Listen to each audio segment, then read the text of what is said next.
Good evening and welcome to Give Me a Break. I'm Jonathan Carmody. Take a look at this. A burnt computer. Now take a look at this video.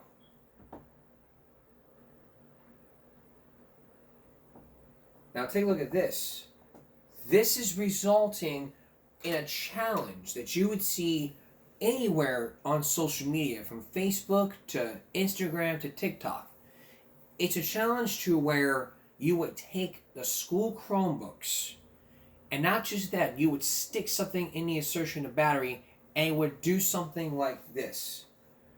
It's the latest social media trend that's been going on in every school. You take something like this, stick it in a USB port, and then all of a sudden it would smoke while it would still work.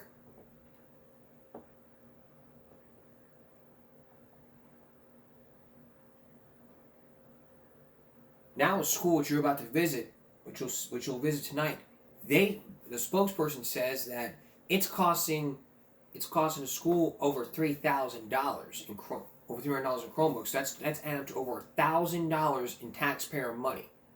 Is there a solution to this? And what is these social media platforms doing about this whole Chromebook Fire challenge? Take a look.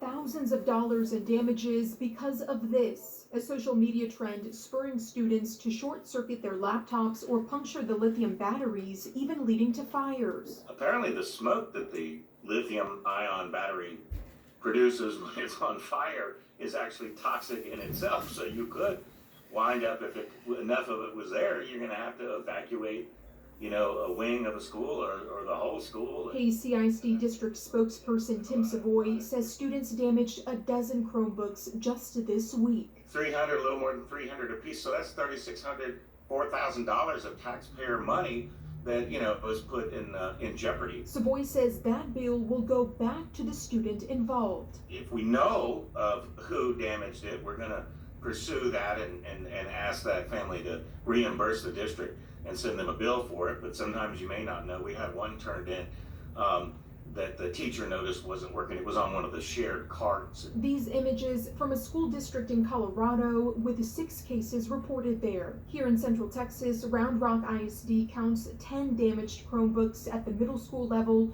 Austin ISD knows of 2 separate incidents with 1 laptop damaged. On Thursday, Hays CISD sent out this email to families, writing in part, quote, "When we heard about this trend yesterday, we considered sending out an email, but then thought certainly no Hays CISD students would fall for that challenge. Alas, we miscalculated." Intentionally damaging public property can be considered a crime. If the fear of having to pay for the device isn't enough, then the next thing we might have to look at would be bumping it up to the potential of having some kind of charges associated with it. Sarah Al-Sheh, KXAN News. Hays CISD says so far things have not escalated to criminal charges, and they hope it doesn't. Savoy says the district has about 30,000 Chromebooks in total. While 12 damaged devices might not seem like a lot in the grand scheme of things, the district says this does cost both time and money. Pflugerville ISD also sent out an email to its families about the Chromebook challenge. The district said several of its teachers have seen students trying this and says that families will be held financially responsible. That price tag is more than $400. This trend has prompted emergency evacuations and disciplinary actions at schools across the country. According to NBC News, criminal investigations are currently underway at 2 Arizona schools. And then in New Jersey, a teen was charged with third-degree arson and criminal mischief after allegedly setting a Chromebook on fire. That's a crime. I know y'all would be sitting there, Mom would just sit there and look and ask child, "Son, did you burn this Chromebook?" "No, I didn't." And then they would, and then just look at the eyes saying, "Will you please cover for me, Mom? You're the one that did it. You're the ones that did it. And now you're paying the school a high price." It's the high price that kids are willing to pay. The challenges. TikTok saying that TikTok is being blamed for this. why being blamed for, doing a challenge? I mean, for what? I mean, would your friend come up? I mean, if your friends tell you to set a Chromebook on fire, you'll be cool. Don't fall in your friend's shoes. You were raised to be as a child, you're raised to be a leader, not a follower. Set good examples. Don't be sitting up here and saying, "Oh, I saw a challenge on TikTok and I'm going to do it." No. That's going to get you in trouble and leave you charged with crimes and having your mom and dad foot the bill. Because they're the taxpayers and they pay the money to pay those Chromebooks. Reimburse the parents, say, "Hey, your child caused this, and you as a parent are paying for it."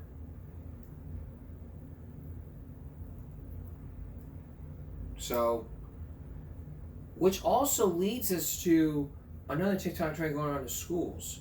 You would steal soap dispensers, and even you would steal soap dispensers. And not just that, not just stealing soap dispensers, you'll also steal stuff in the school bath. You'll also steal school supplies. We're going to take a second look into that when we return. Please stay with us. Normally I would do second look every Saturday, but we're not going to do it, but we're going to be off on Saturday, which I'll explain at the end of the broadcast. Now, I was taking a second look into what happened. At the beginning of the show, we saw a TikTok challenge going on where you would stick something in the USB port and it would catch on fire, it would smoke, causing damage and fire. It was costed taxpayers of over $400, and parents being left to pay the bill. Well, before that, there was another challenge on TikTok where you would steal school stuff. It's called Devious Slick, and here's how it works. You would go to your school and steal a bunch of stuff and then take it home. That would be leaving with the school vandalized and people being questioning about, who would take this type of stuff. So, let's take a look at some TikTok videos about the Devious Slick challenge. Hey man, you already know who it is. Your boy Lil B. Hey man, it's that Hoop Life mixtape. It's that pretty boy music. If you on the streets, man, you in the gutter, man, you got bitches like this. You feel me?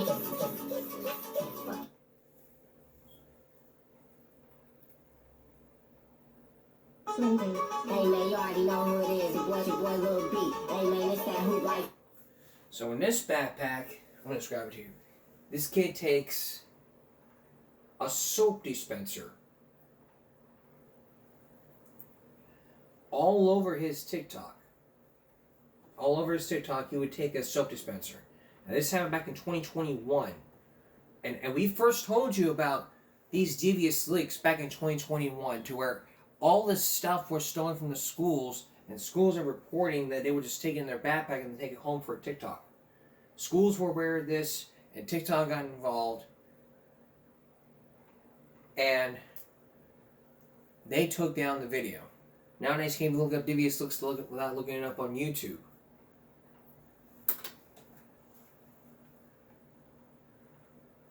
But long after that, there was also the look of school threats. After the mass shooting in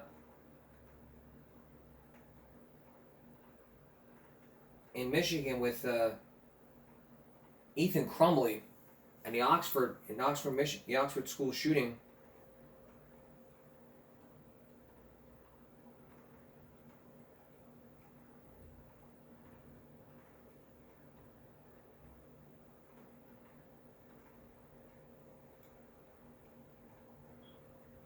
TikTok created a challenge to where you would post a school threat saying it's National School Shooting Day, and then everybody would be aware.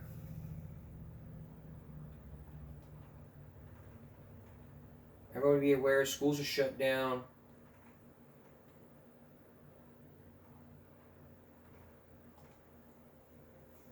Schools would be shut down, and the police would get involved. Now, earlier this season, we focused in on a tough sheriff who says that he's cracking down on all these school threats that are going on. And he's reassuring parents that they're going to be held responsible if they don't talk to their child. So here's a second look into TikTok's school alert. Schools are high alert over vague school threats. In South Florida today, 3 students ages 13 to 15 arrested for allegedly making violent threats on social media. If you think you're going to post a threat, fake or real, I can promise you, you're not only going to get out of school, because you will, but you're going to jail. In Connecticut, a 13-year-old was arrested after sharing a post warning of what he might do. There was an increased police presence at schools nationwide after a vague, unverified TikTok challenge went viral, encouraging students to call in threats. There were just a bunch of threats, like all over the place. Law enforcement does not believe the threats are credible. Still, at least 176 schools across 18 states closed out of an abundance of caution. America's education system is under attack right now. We are under attack by a social media platform that will not intervene when it is necessary. TikTok said it searched the platform but didn't find any threats, just this rumor of violence and warnings to be careful. There is a threat. Stay safe, everyone. The school closures and arrests come almost 3 weeks after 4 students were killed at a Michigan high school where warning signs from the shooter were overlooked. Experts say any social media threat should be taken seriously. You have to act like it's credible. Every threat is real until we disprove it. Late today, at least 7 students arrested in Texas in connection with alleged threats to schools. In Salt Lake City, police say they arrested a student who brought a gun and bullets to a high school. Nora. It's a lot of arrests. Jeff Begaze, thank you. It's a lot of juvenile arrests being made. A lot of juvenile arrests. Now, is there a solution? Well, yes. Make the parents pay.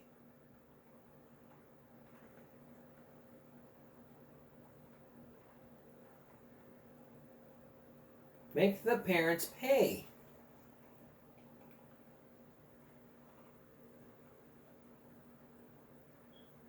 The kid, I mean, it's like this. The kid makes a threat and they just go, oh, it's just a joke. It's not a joke. You know, make the parents pay. Over $11,000 worth of investigations. You know, I think what the parents, what the people ought to be doing is just sitting down and looking at the eyes of the parents who lost their child and saying, hey, think of it as a big joke. You know, that could be your child. You could be that school shooter and you could be hurting one of our family members.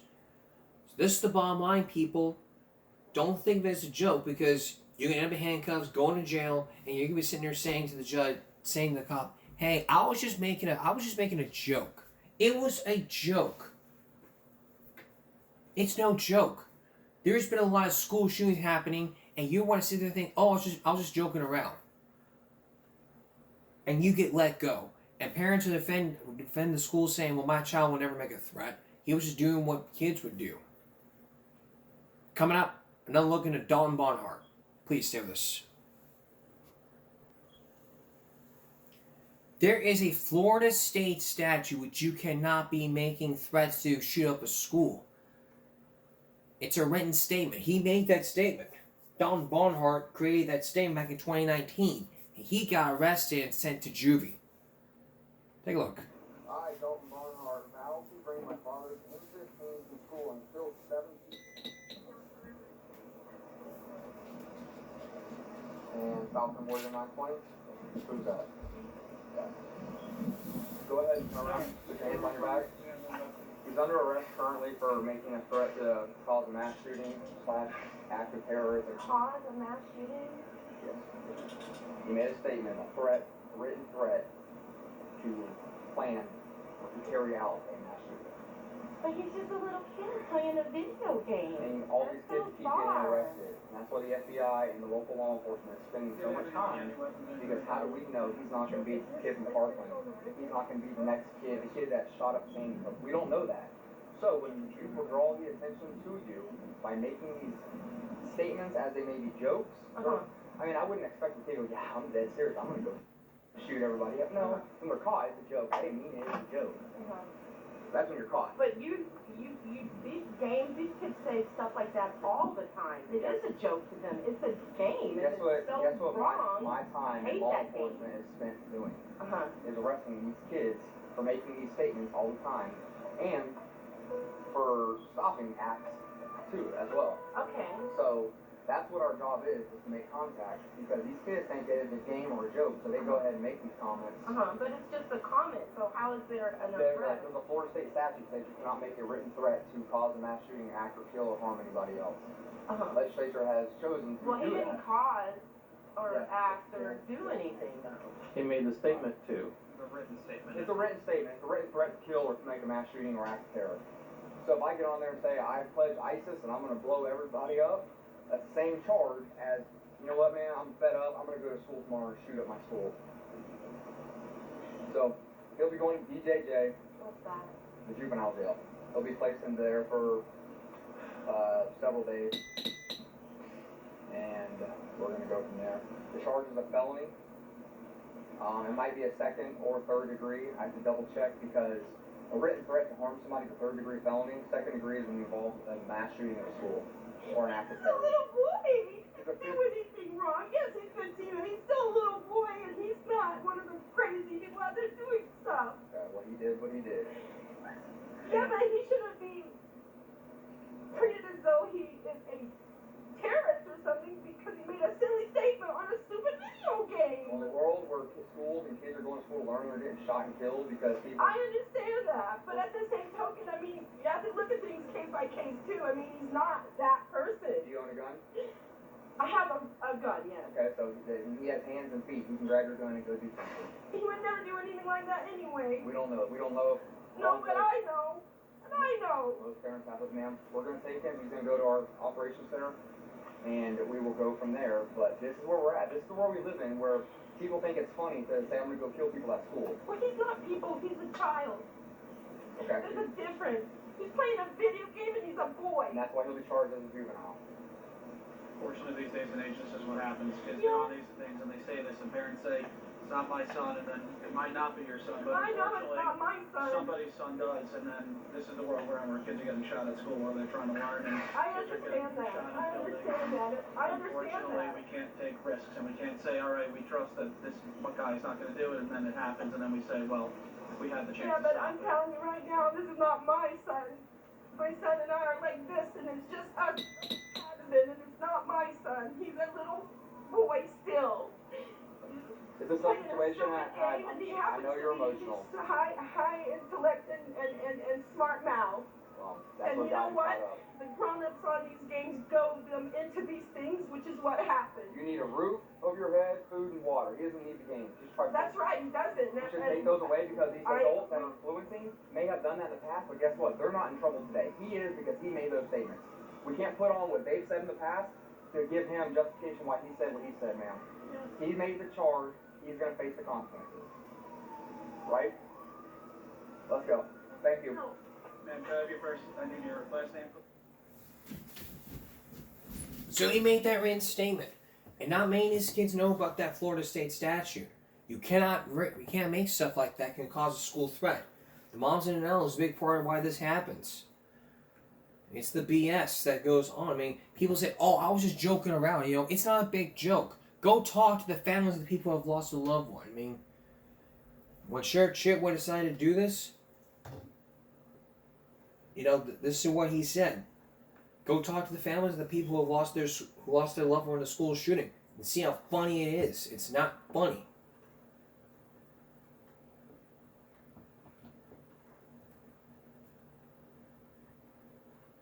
I mean, he's 15. He's 15 years old, but he still made that threat. Second, please will make a statement to cause a mass shooting. The third is just when you involve something, you know.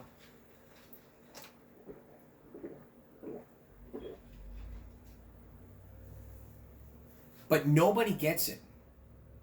Because nothing is being done to prevent this from ever happening again. How do you know? Well, because the kids think, oh, I'm just messing around. It's like, you know, you make a school threat and the next day you go to the police headquarters, you say, oh, I was just joking around. It was a joke. Well, law enforcement takes it very seriously, and so does the FBI. Parents, you need a roof. Your child needs a roof over their head, food, and water. He does not need the game. Take those away.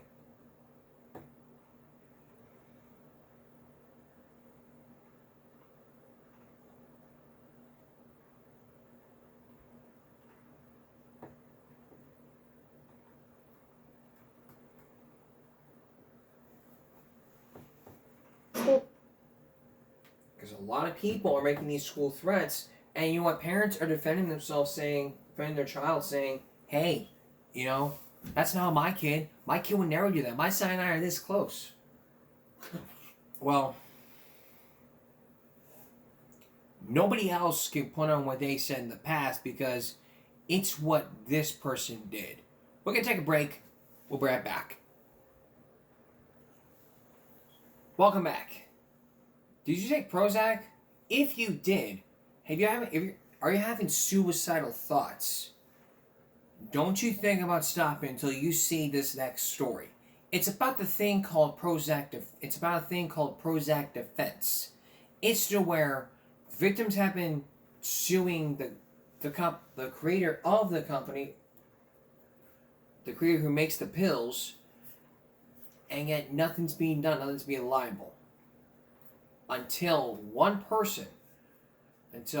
something happened in Bowling Green, Kentucky. Here's Sylvia Chase.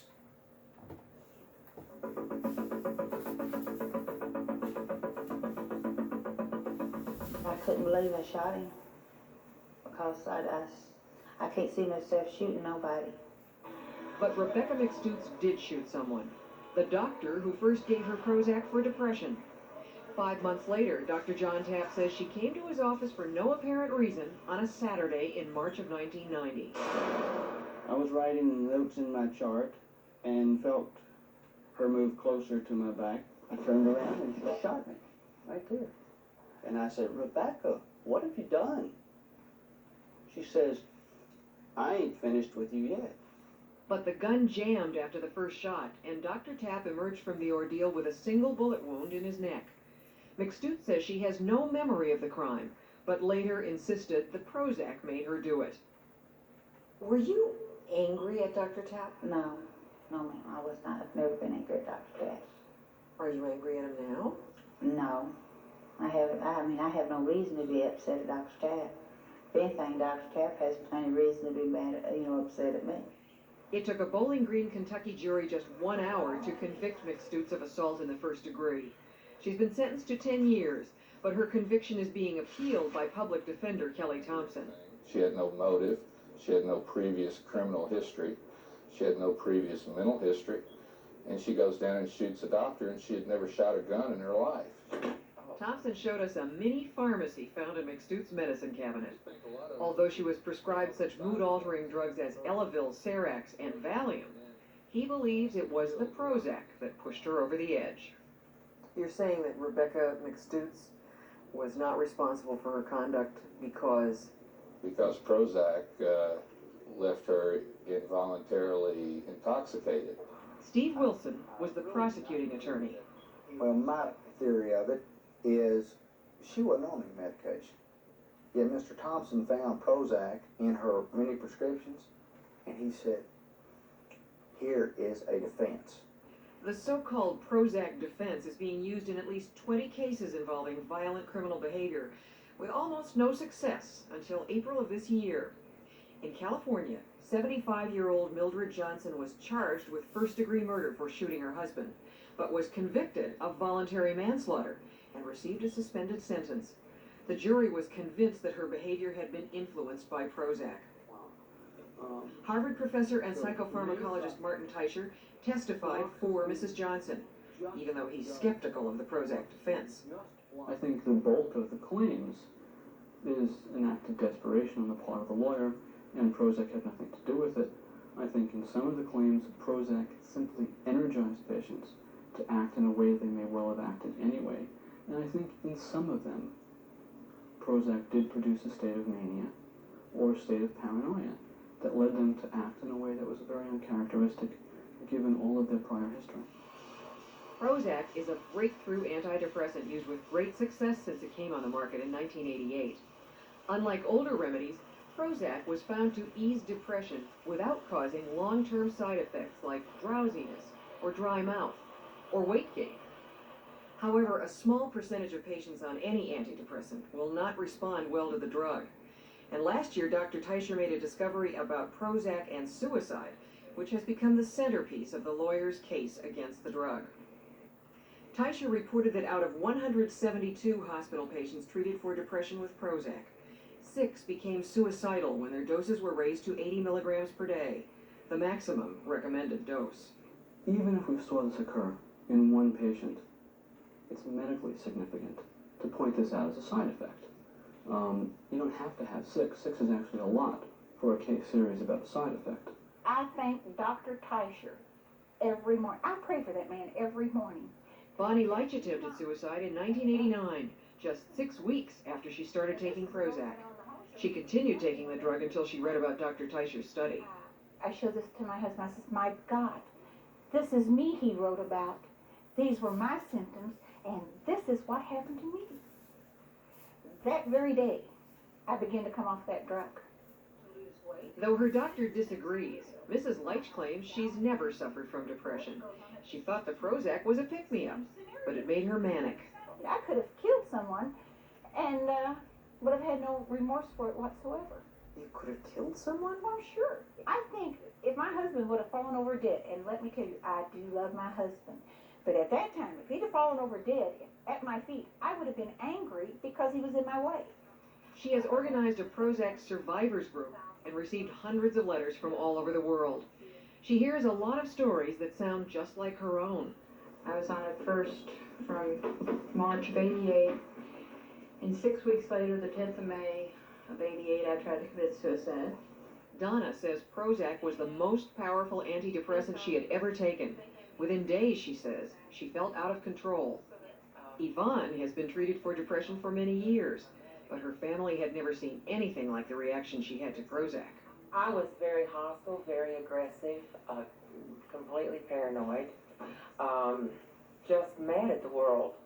Leonard Finns represents Bonnie and 50 other people who are suing Eli Lilly, claiming that Prozac is unsafe. I say Prozac works rather well for a certain segment of the patient population. As to a smaller segment of that population, it is a nightmare. In that small segment of the population, it causes a preoccupation, an obsession with death, with violence, suicidality, homicidality. All of the scientific evidence, all of it points to Prozac being an effective antidepressant. Dr. Leigh Thompson is Group Vice President at Eli Lilly, the manufacturer of the drug. There is no scientific evidence that Prozac would be the cause either of suicidal thinking or of violence.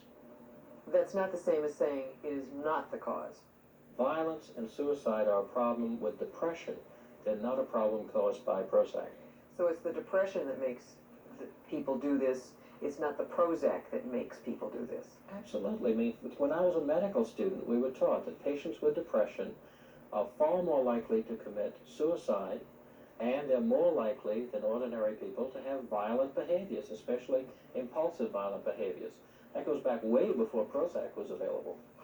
In fact, researchers have found that 2% of people on any antidepressant will develop suicidal thoughts during the course of treatment. And doctors say that Prozac is less risky because it's virtually impossible to take a lethal dose. The amazing thing is that all the controversy about Prozac is not among scientists. It's among defense lawyers and this cult. By cult, he means the Church of Scientology, an organization that opposes the use of drugs for mental illness. They have launched a full-scale attack on Prozac, besieging media organizations, including Prime Time, with stacks of documents, and Lilly says they are behind the headlines of both the criminal and civil trials. But those interviewed for tonight's report deny any loyalty to Scientology. You mean, am I involved with them? No. They contacted me, and I would just assume they not be involved. We are totally unrelated They assisted me in gathering information about Prozac. Attorney Donald Sokol used the Prozac defense in a California trial 2 months ago. Lily's position is that this is a complete fabrication cooked up by lawyers and what they refer to as a cult. What's your response to that? I think Lily is biased in favor of their product. A jury convicted Sokol's client, Doug Cesserly, of murder in the first degree for strangling and beating his wife to death with a telephone last year. I have no history of anything to do with anything criminal, violent, aggressive, until I met Prozac. Cesserly called his doctor in the midst of a bitter divorce. He was prescribed Prozac over the phone without even an office visit. Cesserly says the drug made him agitated and abusive. Why did you kill your wife? I honestly don't know. That's really bad, but I honestly don't know. You were really angry at her. I was angry at her, but that's my kid's mother. And I took my kid's mother, I'm sorry. I took my kid's mother away from him, and I did it right in front of him. And that's a little hard to take.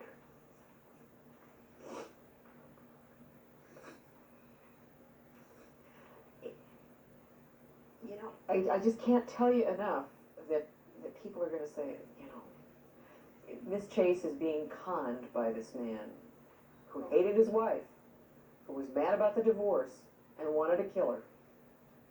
The only thing I can say is that Prozac caused me to lose all sense of logic and reason.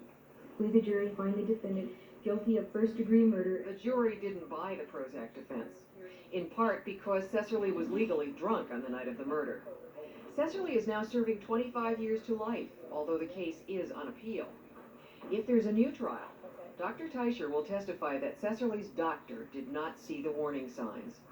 What was very clear was that the kind of medical care he received was, in my impression, inadequate.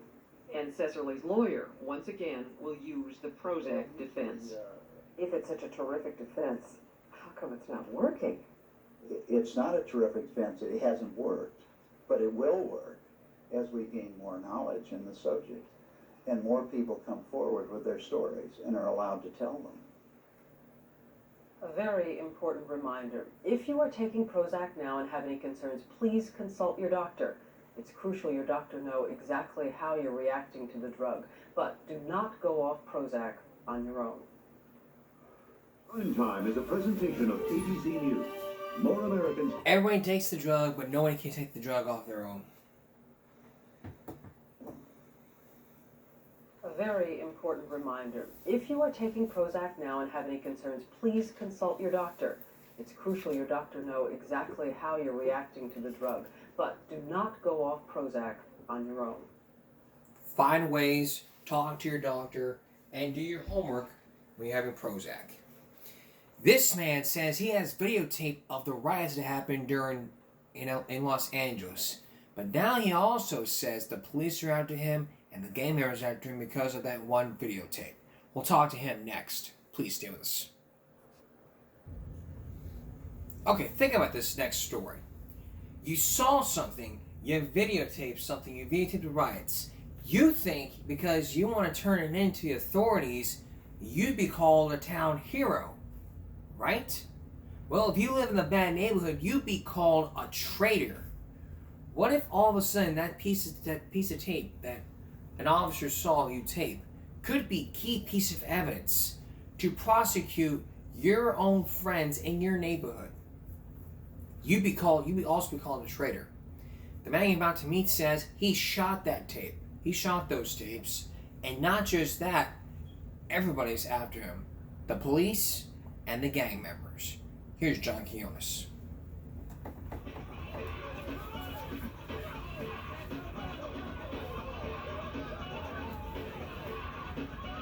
He has betrayed them and betrayed that community. That's the lowest type of individual it is, you know?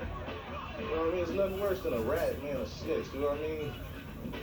This is the man they're talking about. Air Force pilot Tim Goldman, a role model in South Central LA, until that day a year ago.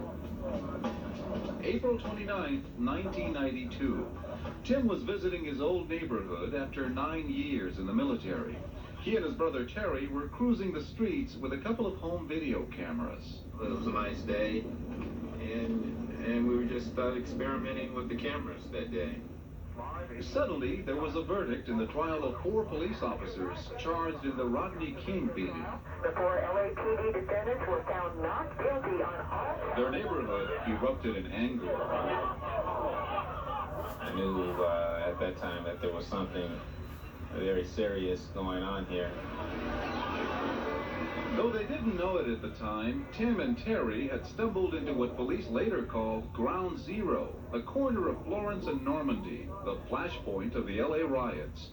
Over the next several days, while most photographers covered the action from a safer distance, the two brothers documented the seething anger of South Central from the inside. So that's you right there in the white? Yes. Their camcorders captured the massive looting, the bloody assaults. They're beating this man pretty viciously there. Yes, he was one of the motorists that was attacked that day on Florence and Normandy.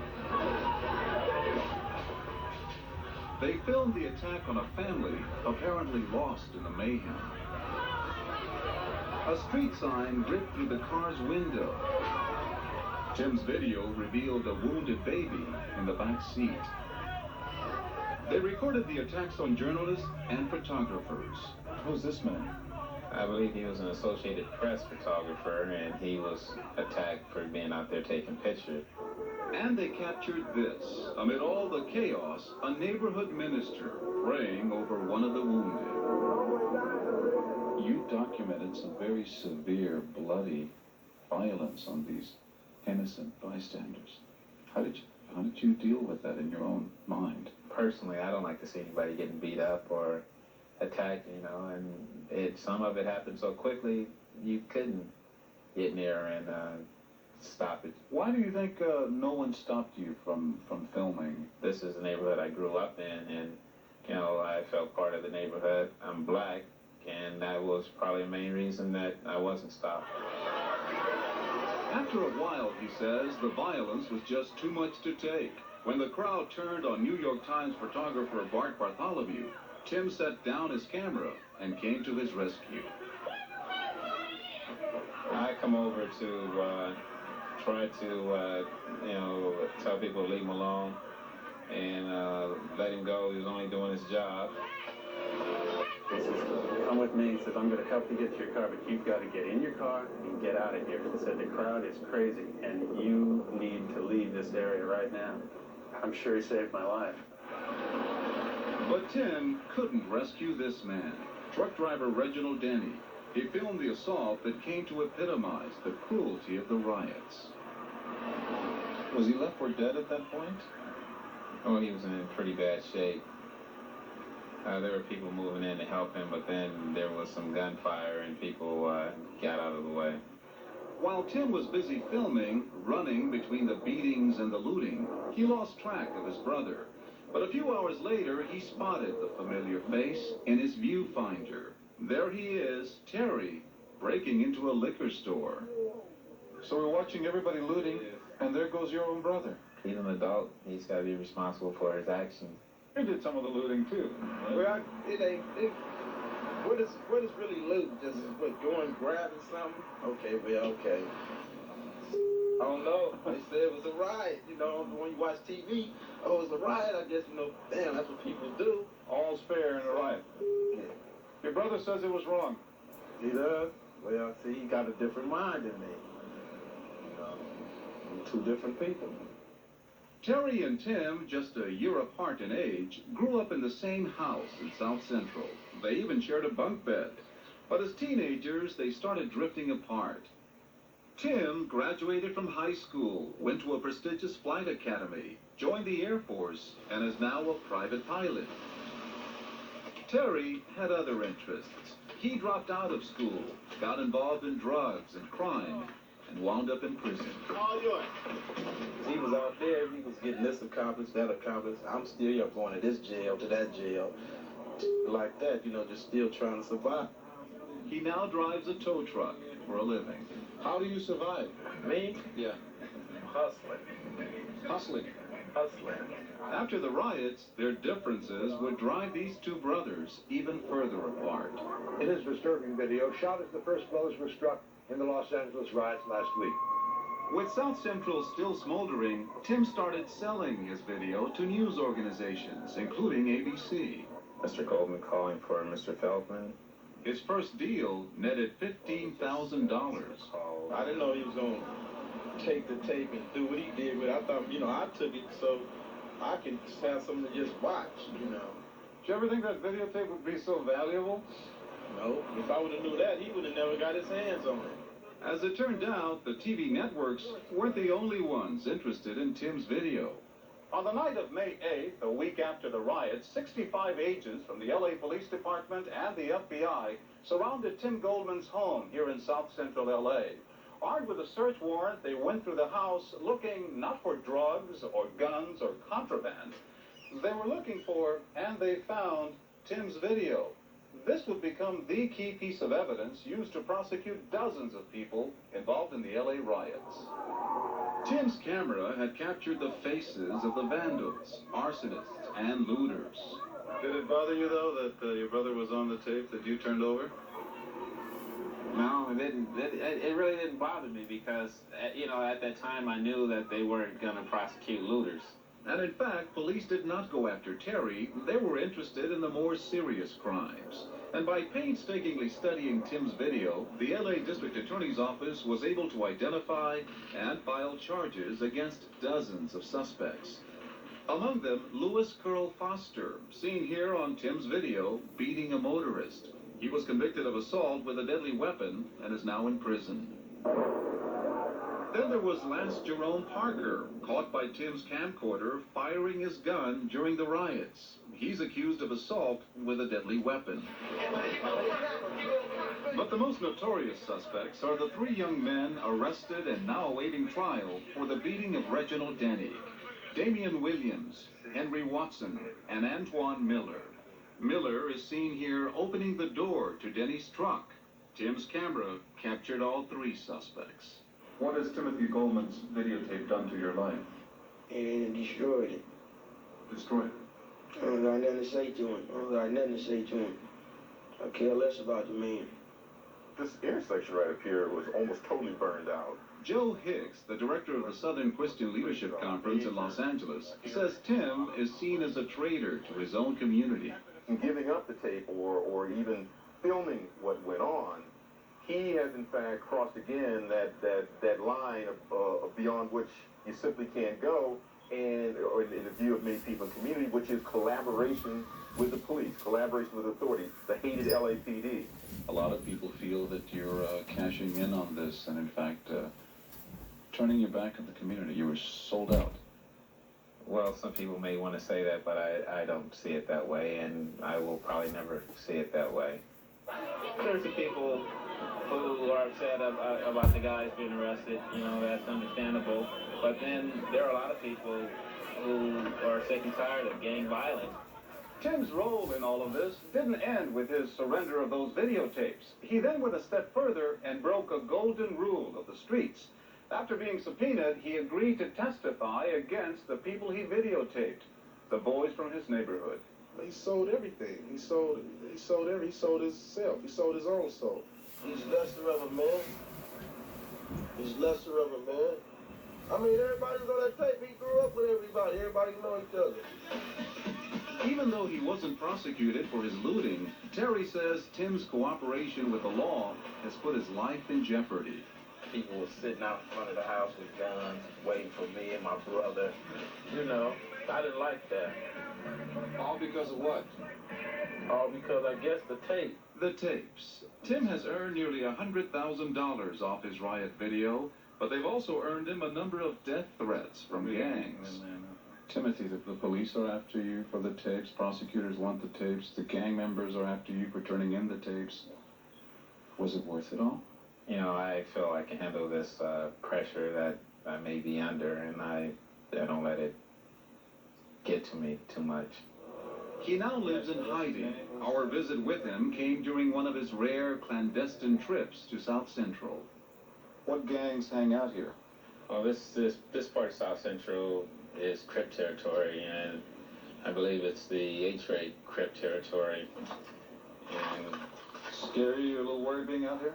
Well, in this area at this particular time, and with what's going on, of course I'm a little nervous. It's quite dangerous in some cases to do what this young man has chosen to do. It obviously takes a certain sense of courage to do what he's doing. What has this ordeal done to the relationship between you and your brother? Although he is my brother, a majority of those people, people who were arrested were his friends. I don't talk about it to him. I hardly ever see him. I hardly ever communicate with him. As for his old neighborhood, these days the only time Tim sees South Central is from the air. The sad part about it is that I really can't return to South Central and live a normal life. Am I sorry that I recorded this? No, I'm not sorry that I recorded this. And he ain't sorry at all. But years after, they remember the riots and that piece of video. But years later, that would be but years later, it was still a key piece of evidence, and still to this day. We're gonna be right back. Finally tonight, move over or slow down. That's what happens. That's what's gonna happen if you don't follow that law. Why is that law being put in place? Here's Michaela Chavez. If you see any of these, emergency vehicles, police, fire, EMS, tow truck drivers, TxDOT, you have two options. The first, you either need to move over a lane and continue traveling the speed limit, and if you can't do that, then the second. You reduce your speed in that lane that's right next to them, 20 miles per hour below the posted speed limit. Because it's people's lives on the line. That's basically our office out there. That's where we go to work. That's someone's life.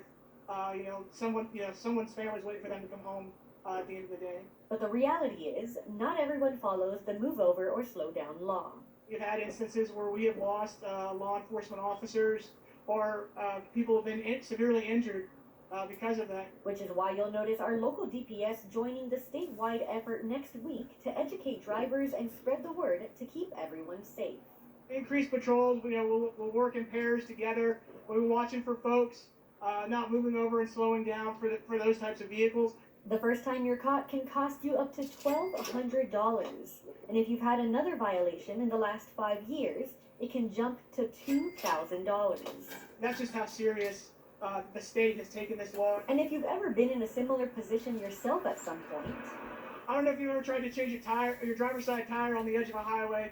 It's not a fun experience when people are going 70 miles per hour right next to you. You only hope others give you the same courtesy. Sometimes it's millimeters, the difference between, a minor injury and us having to walk and tell a family someone's not coming home.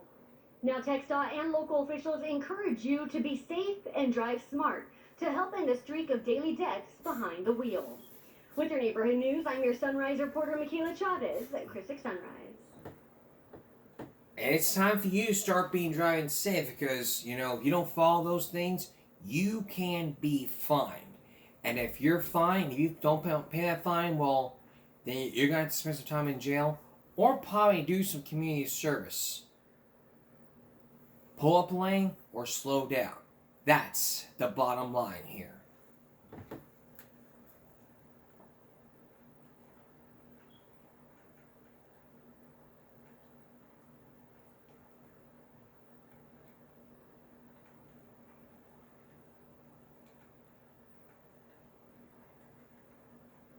Okay.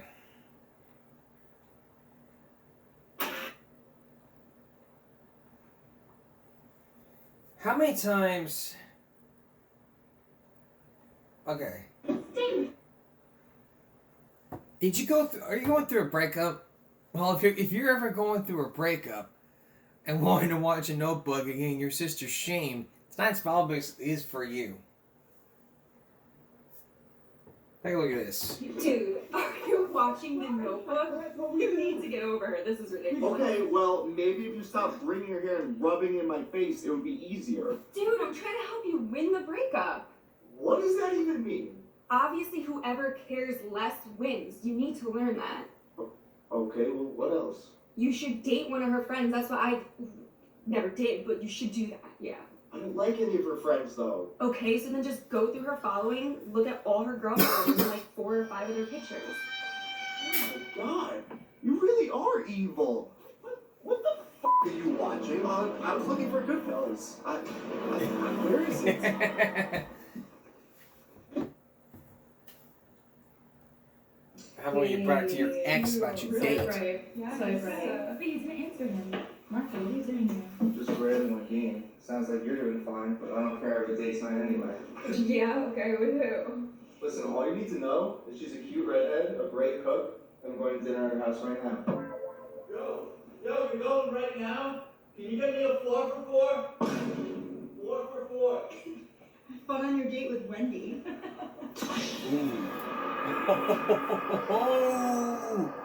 Somebody got on. And finally, our last final break is AVGN versus Ernie. Yeah, you knew this was coming. The original one from Cinemassacre got 2.6 million views of the game called The Last Ninja. Now when you saw this with the electrocuted bathtub. Now it is. Now it's not. As long as there still exist more shitty games, I will continue to be the angry video game nerd.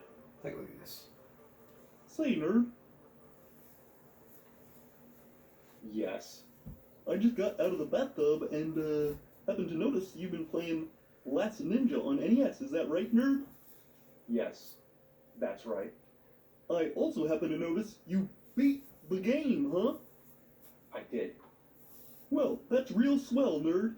You know, I happen to notice something else. Something about that scoreboard, nerd. What? I noticed your score is above my score, nerd. Is that right?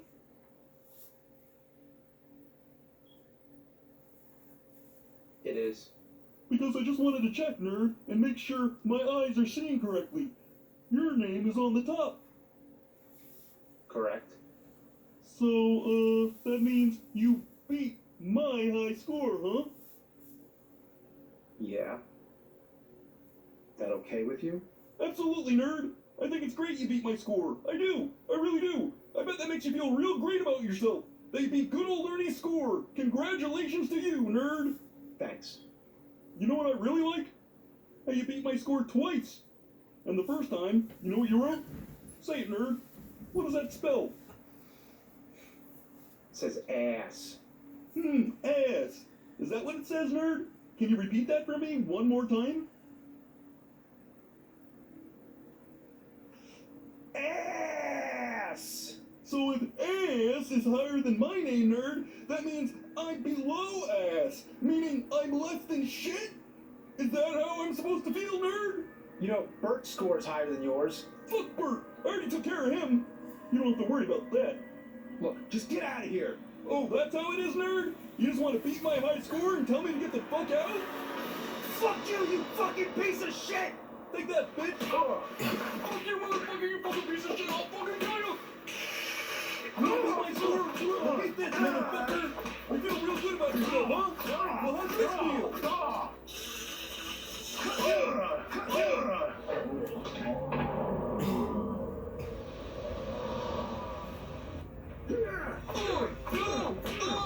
Help me, Big Bird!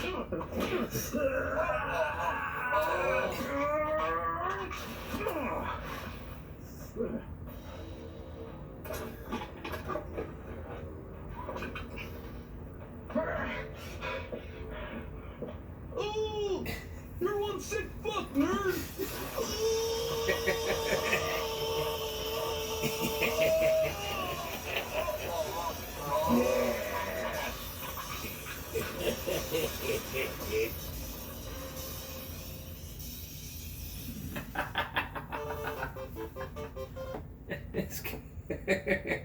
If you saw that, you would laugh your ass off.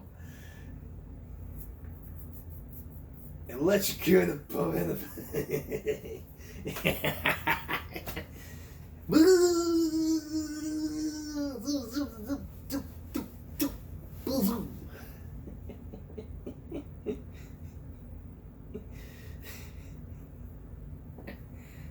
Alright.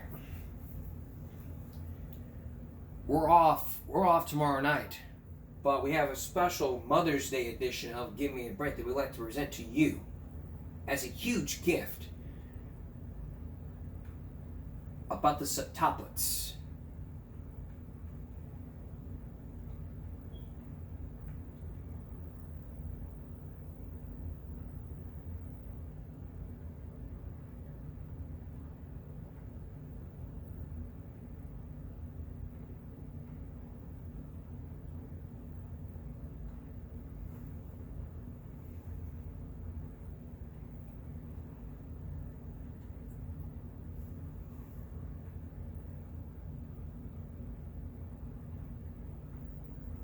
Septuplets at 5.